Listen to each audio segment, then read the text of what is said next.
Selamat bertemu kembali di sesi episode video produk Laboratorium Sosial Politik Dikbidik.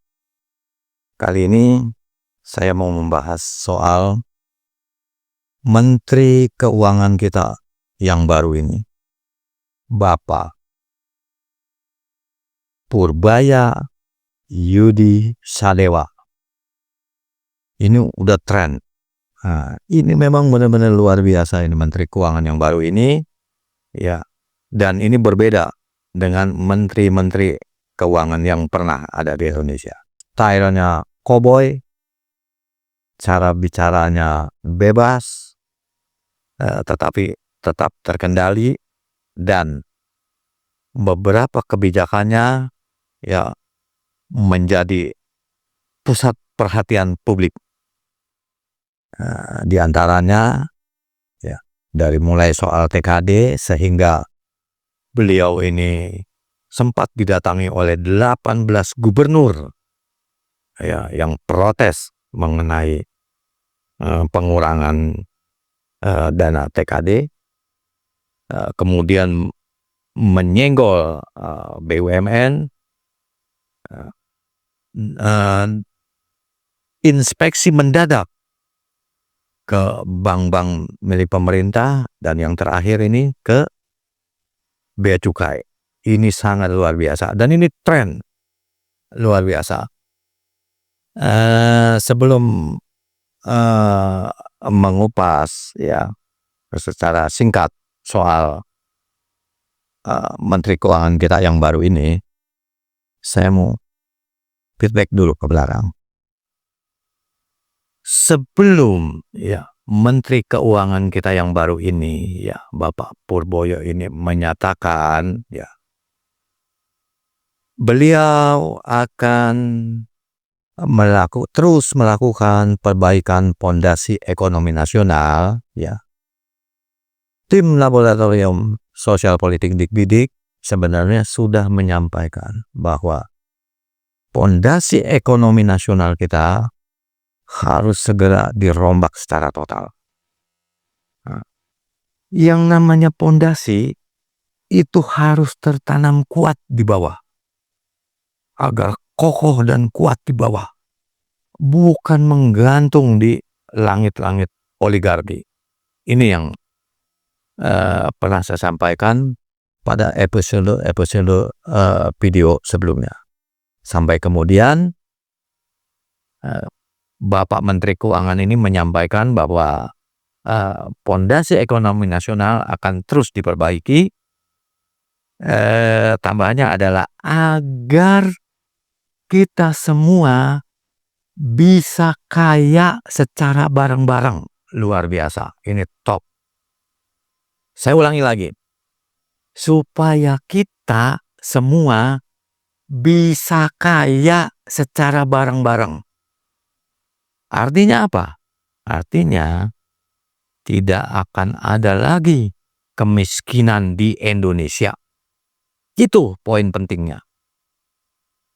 Tapi kemudian saya perlu juga ini mengingatkan kepada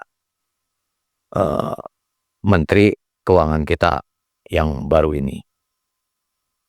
Pada prinsipnya saya angkat topi sama kebijakan-kebijakan yang sudah dilakukan oleh beliau. Tetapi ada kritik juga yang harus saya sampaikan, yaitu saat beliau menyampaikan bahwa kita akan terus melakukan perbaikan pondasi ekonomi nasional kita. Kemudian setelah itu beliau juga menyampaikan ya supaya kita bisa kaya secara bareng-bareng. Kritik saya adalah sebagai berikut, bahwa selama ini siapapun presidennya, ya, stimulus seperti apapun yang pernah dikeluarkan oleh pemerintah itu tidak pernah ada yang mampu membuat ya rakyat Indonesia bisa kaya secara bareng-bareng. Itu kritik saya. juga mengingatkan juga kepada Pak Menteri Keuangan ini. Tapi meskipun begitu ya, ini bukan berarti tidak mungkin ya kita semua bisa sejahtera bareng-bareng. Itu yang paling mungkin menurut saya. Itu pun ada catatannya. Catatannya adalah Presiden Prabowo ya dengan kewenangannya yang melekat di dalam jabatan sebagai presiden harus berani membuat kebijakan tentang rekonstruksi kebijakan sosial, politik, dan ekonomi nasional.